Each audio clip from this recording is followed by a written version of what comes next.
सामान्य तौर पर जब किसी मेडिकल डायग्नोसिस की या कह लें शारीरिक बीमारी की बात होती है ना, तो वहाँ एक तरह की सटीकता नज़र आती है। मतलब जैसे अगर हड्डी टूट गई हो, तो एक्सरे में वो टूटी हुई सफ़ेद रेखा एकदम साफ दिख जाती है। डॉक्टर बस उंगली रखता है और कहता है कि देखिए, समस्या यहाँ है। हाँ, और वो डायग्नोसिस ना बहुत ही बाइनरी होता है। या तो हड्डी टूटी है या नहीं टूटी है, एकदम साफ और स्पष्ट। और इंसानी दिमाग को वैसी स्पष्टता बहुत पसंद आती है। बिल्कुल। लेकिन जब हम इंसानी मन या हमारी मानसिक स्थिति के अंदर जाते हैं, या कह लें हमारे आंतरिक संघर्षों की दुनिया में कदम रखते हैं, तो अचानक वो एक्सरे मशीन काम करना बंद कर देती है। सही कहा, वहां कुछ भी ब्लैक एंड व्हाइट नहीं होता। हाँ, हम एक ऐसे परिदृश्य को देखने लगते हैं जो बहुत ही धुंधला है, और इसी धुंधलेपन को आज की इस गहन चर्चा में हम डिकोड करने वाले हैं। और आज हमारे पास विश्लेषण के लिए जो सामग्री है ना, वो बहुत ही दिलचस्प है। ये 31 दिसंबर 2009 का एक आध्यात्मिक डॉक्यूमेंट है, एक अव्यक्त बाप-दादा मुरली। जी, और ये स्रोत दावा करता है कि दुनिया एक मतलब एक एंजाइटी एपिडेमिक या तनाव की महामारी से गुजर रही है, और इससे बचने की वैक्सीन कोई बाहरी दवा नहीं है, बल्कि हमारा अपना स्वमान है, यानी सेल्फ रिस्पेक्ट। बिल्कुल। तो बिना समय बर्बाद किए सीधे मुद्दे पर आते हैं। अ, इस टेक्स्ट की शुरुआत ना एक बहुत ही दिलचस्प अवधारणा से होती है। इसमें नए साल पर एक दूसरे को गिफ्ट देने की बात कही गई है। लेकिन यहाँ गिफ्ट का मतलब डायरी या कैलेंडर नहीं है। हाँ, वही, कोई परफ्यूम या चॉकलेट नहीं। इसमें लिखा है कि दुनिया में चारों ओर दुख और अशांति का माहौल है। ऐसे में सबसे बड़ा उपहार जो किसी को दिया जा सकता है, वो है गोल्डन वर्ल्ड, यानी स्वर्णिम दुनिया का संदेश। और इसके साथ ही ना गुणों और शक्तियों के खजाने की सौगात देने की बात भी है। और यहाँ जो बात मुझे सबसे हैरान करने वाली लगी, वो ये है कि ये संदेश सिर्फ एक रस्म अदायगी नहीं है। मतलब कोई फॉर्मेलिटी नहीं है। एकदम नहीं। इस टेक्स्ट में स्पष्ट रूप से एक चेतावनी छिपी है कि ये शांति का संदेश हर कोने तक पहुंचना चाहिए, ताकि भविष्य में कोई ये उल्हाना, मतलब कोई शिकायत ना कर सके कि भाई जब दुनिया परेशान थी तब उन्हें ये सौगात मिली ही नहीं। ये तो एक बहुत बड़ी जिम्मेदारी की तरह लगता है। मैं सोच रही थी, सोचिए ये ऐसा है जैसे हमारे आसपास कोई बहुत भयंकर बीमारी फैली हो। हाँ, एक महामारी की तरह। जी, और अचानक हमें पता चले कि हमारे पास उसका पक्का इलाज मौजूद है। तब तो ये एक तरह का नैतिक कर्तव्य बन जाता है ना कि वो दवा हर जरूरतमंद तक पहुंचे। बिल्कुल बन जाता है। लेकिन मेरा सवाल ये है कि अगर हमारे पास ये शांति का खजाना है, तो इस डॉक्यूमेंट के अनुसार इसे व्यावहारिक रूप से बांटने का तरीका क्या है? मतलब क्या हम सड़कों पर उतर आएं और लोगों को भाषण देने लगें? नहीं, और यहीं पे इस दर्शन की गहराई समझ में आती है। मनोवैज्ञानिक दृष्टिकोण से देखें तो ये शब्दों के बारे में है ही नहीं। अच्छा, तो फिर किस बारे में? ये एक एनर्जेटिक शिफ्ट है, एक वैचारिक परिवर्तन। डॉक्यूमेंट कहता है कि दूसरों के प्रति रहमदिल और कल्याणकारी दृष्टिकोण अपनाना ही असल संदेश देना है। मतलब सिर्फ बोलकर नहीं, महसूस करके। सही कहा।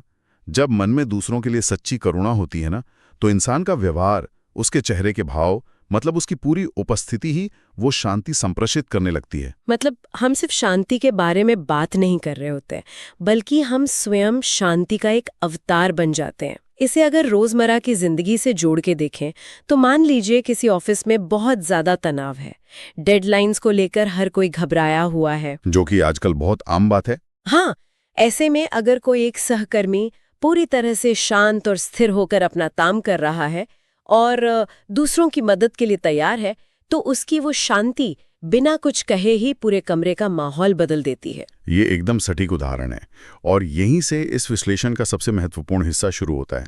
आप खुद सोचिए, क्या हम किसी को शांति का गिफ्ट तब दे सकते हैं जब हम खुद अंदर से अशांत हो? बिल्कुल नहीं, वो तो ढोंग हो जाएगा। बस इसलिए डॉक्यूमेंट संदेश देने से हटकर स्वयं के व्यवहार को बदलने पर जोर देता है। इसमें एक बहुत ही स्पष्ट बात कही गई है कि सिर्फ ऊंचा लक्ष्य होना काफी नहीं है। लक्ष्य मतलब? बाप समान बनना, जो इस स्रोत में कहा गया है। हाँ, सिर्फ टारगेट होना काफी नहीं है, चेहरे और चलन से वे लक्षण भी दिखने चाहिए। यानी इंसान का लक्ष्य और उसके लक्षण पूरी तरह से अलाइन होने चाहिए। और यहीं पर एक बहुत ही आम मानवीय कमजोरी पर निशाना साधा गया है, शब्द लेकिन। टेक्स्ट में उल्लेख है कि बहुत से लोग कहते हैं कि चाहते तो बहुत हैं, लेकिन हाँ, ये लेकिन ही वो दीवार है जो लक्ष्य और लक्षण के बीच खड़ी है। बिल्कुल। अगर हम इससे थोड़ा गहराई में जाकर देखें तो ये लेकिन हमारे गहरे प्रतिरोध को दर्शाता है, मतलब हमारा रेजिस्टेंस। डॉक्यूमेंट समझाता है कि जन्मों जन्मों से देह अभिमान यानी बॉडी कॉन्शियसनेस हमारी बुनियादी फितरत बन चुका है। हमारा डिफ़ॉल्ट मोड बन गया है। एकदम सही। उसमें इतनी आदत पड़ चुकी है कि उसके लिए कोई मेहनत नहीं करनी पड़ती।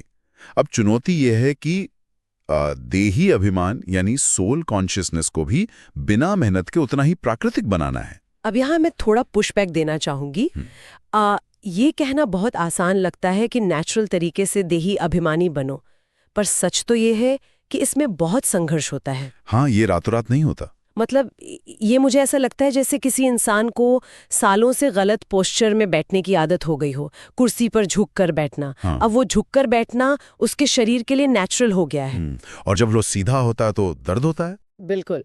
जब वो अचानक सीधा बैठने की कोशिश करता है तो उसकी मांसपेशियों में दर्द होता है, बहुत ऊर्जा लगती है। तो इस दर्द और मेहनत को कम कैसे किया जाए? ये पोस्चर वाली एनालॉजी बहुत कुछ स्पष्ट कर देती है। जब कोई इंसान देही अभिमान की स्थिति में आने की कोशिश करता है तो वो असल में अपने दिमाग में एक नया न्यूरल पाथवे बना रहा होता है। दिमाग की रिवायरिंग। हाँ, पुरानी आदतें बिना किसी मानसिक ऊर्जा के काम करती हैं, लेकिन नई चेतना में ऊर्जा लगती है।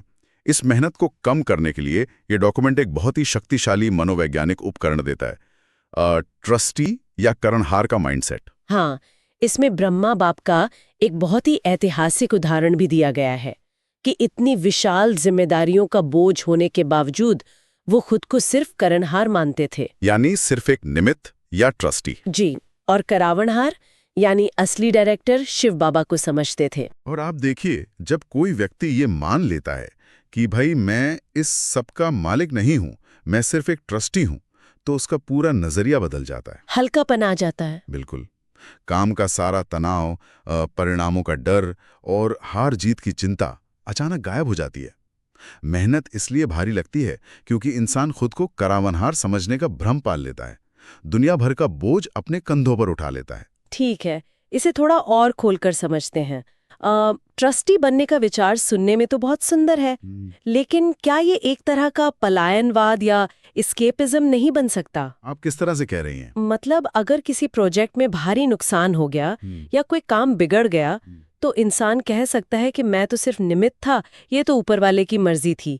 क्या इससे लोग अपनी जिम्मेदारी से भागने का बहाना नहीं ढूंढ लेंगे? ये एक बहुत ही महत्वपूर्ण सवाल खड़ा करता है, और यहीं पर अनासक्त कर्म यानी डिटैच्ड एक्शन के मनोविज्ञान को समझना जरूरी है। वो कैसे? देखिए, एक सच्चा ट्रस्टी वो नहीं होता जो काम की परवाह नहीं करता।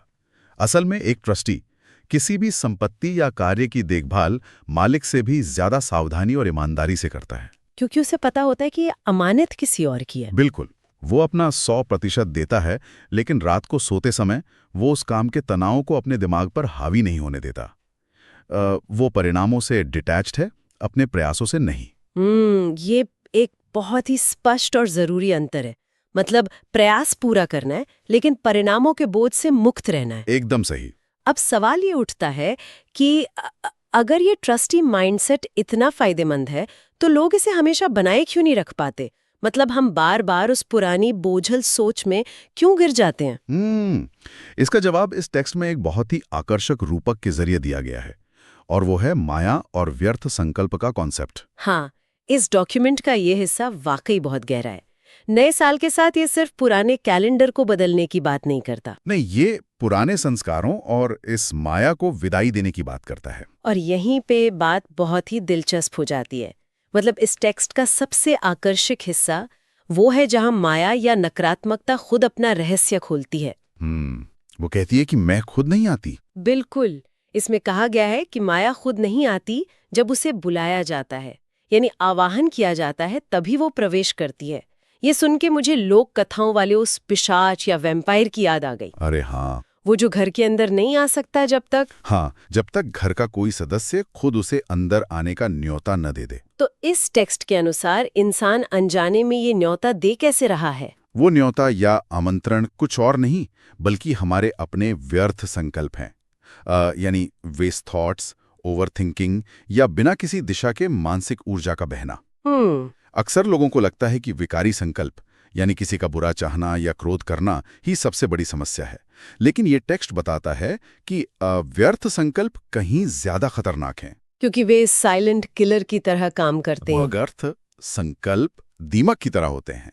वे चुपचाप इंसान का समय और मानसिक ऊर्जा खा जाते हैं और उसे उसके असली लक्ष्यों से बहुत दूर ले जाते हैं, और हम कमजोर पड़ जाते हैं। हाँ, जब हम व्यर्थ सोचते हैं तब हमारा मानसिक सुरक्षा कवच कमजोर हो जाता है, और यही कमजोरी माया के लिए यानी बाहरी नकारात्मकता के लिए एक खुला निमंत्रण बन जाती है। हम सबने रोजमर्रा की जिंदगी में इसे महसूस भी किया है।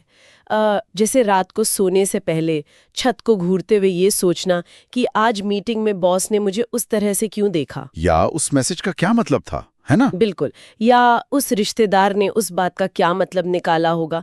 इन बातों का कोई नतीजा नहीं निकलना होता, लेकिन ये हमारी बैटरी पूरी तरह ड्रेन कर देते हैं। एकदम सही। तो इन व्यर्थ संकल्पों रूपी बिन बुलाए मेहमानों को घर से बाहर रखने के लिए ये टेक्स्ट क्या समाधान देता है? यहीं पर ये दर्शन सिद्धांत से निकलकर सीधा एक व्यवहारिक एक्शन प्लान में बदल जाता है। डॉक्यूमेंट एक बहुत ही स्पष्ट होमवर्क देता है। हाँ, मैंने पढ़ा था। लेकिन इस होमवर्क को देने से पहले एक गंभीर चेतावनी भी दी गई है कि दुनिया की हालत लगातार बिगड़ रही है और भविष्य में चीजें अचानक घटित होंगी। अचानक यानी बिना किसी पूर्व सूचना के, एकदम से। हाँ। और जब कोई संकट अचानक आता है ना, तब तैयारी करने का समय नहीं होता। इसलिए टेक्स्ट बहुत काल का अभ्यास यानी एक लंबी और निरंतर प्रैक्टिस पर जोर देता है। और वो प्रैक्टिस क्या है? दिन में 24 बार 10-10 मिनट के लिए खुद को एक ही स्मृति यानी शांत आत्मिक स्थिति में टिकाने का अभ्यास। 24 बार, और वो भी 10-10 मिनट। ये सुनने में किसी आम इंसान के लिए बहुत भारी लग सकता है। जो ऑफिस जाता है या घर संभालता है, उसके लिए तो ये नामुमकिन सा लगता है। हाँ, पहली बार सुनने में ऐसा ही लगता है। लेकिन इस टेक्स्ट की जो बात मुझे सबसे ज्यादा पसंद आई वो है इसका लचीलापन, मतलब इसकी फ्लेक्सिबिलिटी। ये एक बहुत ही प्रैग्मैटिक अप्रोच अपनाता है। टेक्स्ट कहता है कि अगर 10 मिनट मुश्किल लगे तो 8 मिनट करें, 7 मिनट करें या 5 मिनट करें, लेकिन 5 मिनट से कम ना करें। हाँ, तो ये 5 मिनट की पाबंदी क्यों? इस 5 मिनट की समय सीमा के पीछे एक बहुत ही ठोस मनोवैज्ञानिक कारण है। जब हम किसी काम में व्यस्त होते हैं तो हमारा दिमाग बीटा वेव स्टेट में होता है, जहां बहुत तेज विचार चलते हैं। दिमाग दौड़ रहा होता है। बिल्कुल।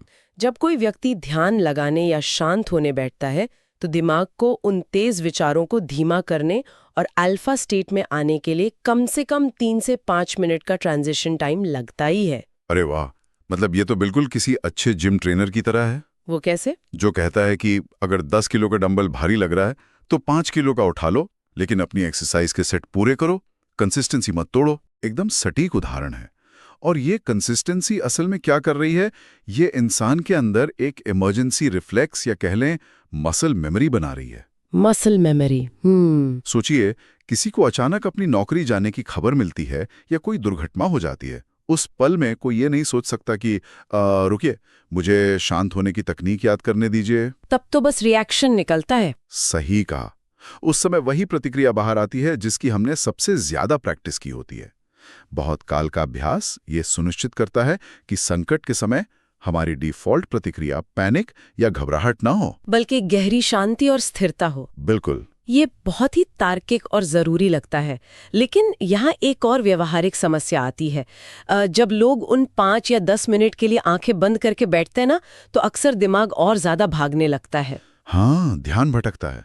लोग समझ नहीं पाते कि खाली बैठकर सोचें क्या।